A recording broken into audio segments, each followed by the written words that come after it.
Hola, bienvenidos a Café con Jesús. Como pueden ver mi gorrita, esta gorrita me la regaló un amigo que aprecio muchísimo. Gracias, Justin. Ok, eh, como les había dicho, hoy estoy probando otra manera de conectar. Espero que esta vez sí funcione todo bien.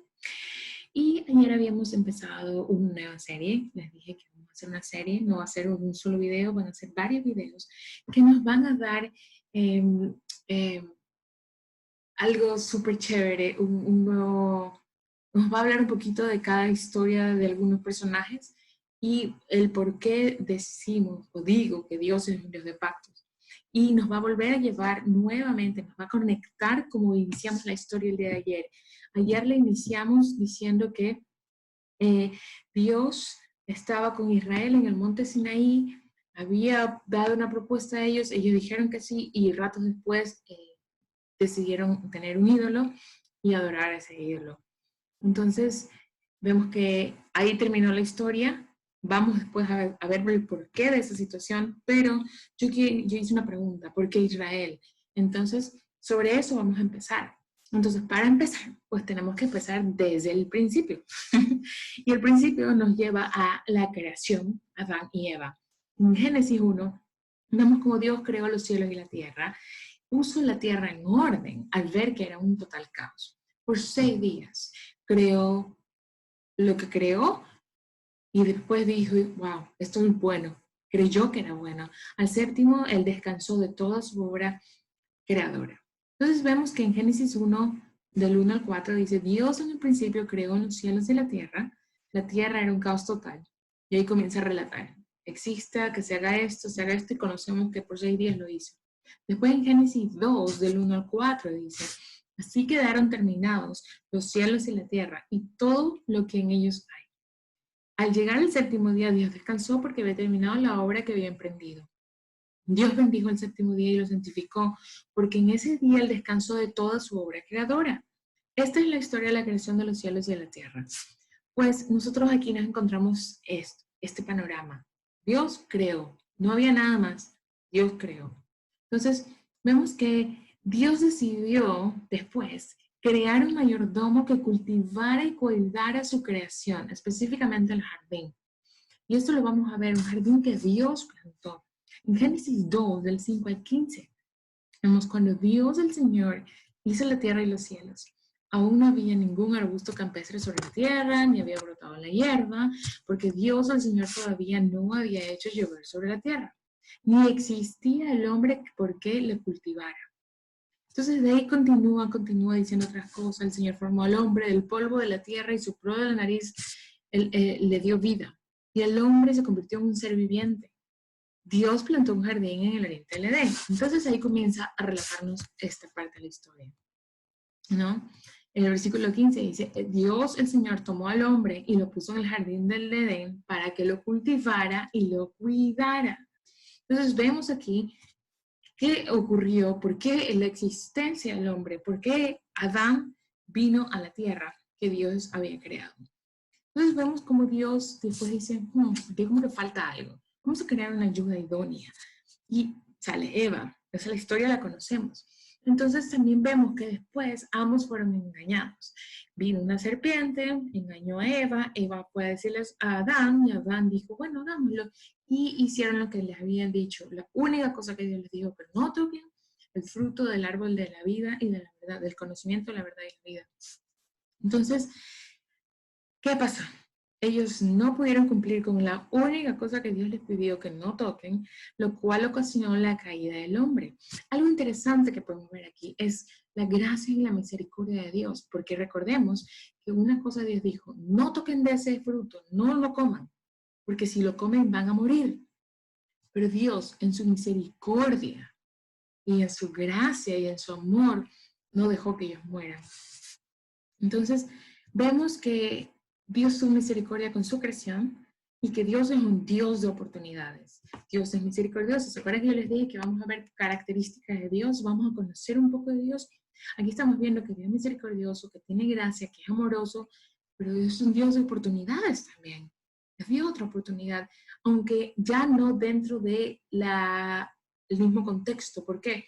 Porque el pecado trae consecuencias. ¿Ok? Entonces, Eso lo pueden ver en Génesis 2, versículos 16 al 23. Y aquí, sí, así es. Ok. Ahora, ellos tendrían que trabajar duro ahora para sobrevivir. Vemos cómo en Génesis 3, Dios le dice a Adán lo que va a pasar, le dice a Eva lo que va a pasar y le da una maldición a la serpiente también. Entonces vamos a leer qué es lo que dice aquí, porque es muy interesante como dice que ahora el hombre va a tener que trabajar fuerte para vivir. La mujer va a tener unos dolores de parto que hoy, mi Dios. Y la serpiente va a estar arrastrada y va a ser maldita. Entonces, cada uno tuvo una maldición porque hubo una consecuencia a la decisión que ellos tomaron hacer. Cada uno puede decidir, pero hay consecuencias. Si Dios te dice no a algo, pone unas leyes y nosotros las quebrantamos, pues va a haber consecuencias. Dios va a ser misericordioso y amoroso en cuanto al juicio, pero va a haber consecuencias. Y vemos que Dios es justo. Dios es justo. Él no no hay injusticia en Dios, ¿ok? Entonces esa es otra característica que estamos descubriendo de Dios. Entonces ahí le dice a la serpiente lo que va a pasar en Génesis 3, del 14 al 19, a la mujer y al hombre. Ok, con esto tenemos el resumen del origen de la relación entre Dios y el hombre. Lo que Dios tenía planeado para la humanidad y cómo nosotros fue que decidimos alejarnos de Él por querer hacer nuestra voluntad. Teníamos todo bajo nuestro dominio y disposición. No lo supimos manejar definitivamente. Creímos el engaño que el enemigo nos dijo, que en ese momento se lo dijo a Adán y a Eva, y hoy también nos pasa lo mismo. Creemos en ese engaño que el enemigo nos está diciendo constantemente, en vez de creer esa promesa que Dios nos ha dado, en vez de creer qué tenemos, qué potestad, qué beneficios tenemos como hijos de Dios, ¿no? Y nos dejamos convencer de que hay algo mejor fuera de Dios, vamos a encontrar algo mejor. Esa es la gran mentira del enemigo, cuando él te dice, fuera de Dios, haz esto, no pasa nada, Dios te va a perdonar, no pasa nada. Sí, Dios perdona, pero existen consecuencias. Y puede también ocurrir que nuestro corazón se vaya haciendo más duro y vamos a ser más propensos a hacer el mal, ¿okay? Que hacer la voluntad de Dios. Y eso es algo que vamos a ver que después va a ocurrir. Entonces, antes de adelantarme a lo que va a ser mañana, yo les tengo una pregunta. Les pregunto, ¿qué hemos creído últimamente? ¿La promesa? ¿Acaso ha sido la promesa que Dios nos ha dado? Dios nos ha dado promesas, no una, nos ha dado varias promesas. Y no solo las que están en la Biblia, sino también las que nos ha dado a nosotros personalmente. Entonces yo te digo, ¿estás creyendo hoy lo que Dios te ha prometido o estás escuchando lo que el enemigo te ha dicho y estás creyendo constantemente eso y dejas que te taladre la cabeza? Porque si nos sigue dando vueltas en la cabeza lo que el enemigo está diciendo y no esas promesas de Dios, Él nos va a decir cosas así. No hay resultados en aquella promesa que Dios te dio. Uy, eso fue hace mucho tiempo, mira que no se ha dado. Mejor haz las cosas por tu cuenta, haz las cosas a tu manera, haz las cosas en tu tiempo. Y uno dice, sí, yo como que voy a hacer las cosas a mi manera, yo como que le voy a dar una ayudadita a Dios, voy a hacer las cosas a mi tiempo, a mi manera, lo que yo creo que debo de hacer.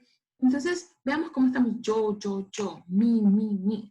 Entonces, así no funcionan. Las cosas en la voluntad del Señor es en cuanto a Él nos ha dicho, porque Él sabe el panorama mayor, Él sabe lo que nos conviene a nosotros. Nosotros vemos una visión limitada, Dios tiene una visión expandida, Él ve más allá. Entonces, Él ve todo. Hagamos caso porque cuando nos da una promesa, Él sabe lo que nos conviene, sabe por qué lo hace, sabe en el tiempo que lo va a hacer. Y algo sí es verdad, Dios cumple sus promesas. ¿Ok? Dios cumple sus promesas en su tiempo, pero Él las cumple, no en nuestro tiempo, no cuando querramos. Estamos acostumbrados a tener una vida de ya, en 5 minutos, 2 minutos, ¿quién me da más rápido? Así, pero con Dios es otro tiempo, no es como nosotros queremos cuando queremos. Entonces, puedo orar por ustedes, por nosotros. Señor Jesús, te doy gracias por este día. Gracias porque tú eres un Dios misericordioso, eres un Dios bueno, eres un Dios que cumple sus promesas. Yo te pido que nos ayudes a saber cuáles son esas promesas que tú nos has dado, que nos podamos aferrar a aquellas y que podamos escuchar tu voz, Espíritu Santo, no creer lo que el enemigo está diciendo constantemente y dejar que él tome posesión en nuestras vidas. Te damos gracias, Señor, por dejarnos entrar en este paseo y descubrir características y cosas hermosas de ti y descubrir y recordar de que tú eres un Dios que cumple promesas. En el nombre de Jesús. Amén. Bueno, nos vemos mañana para continuar con esta serie de Dios es un Dios de pactos. Bye bye.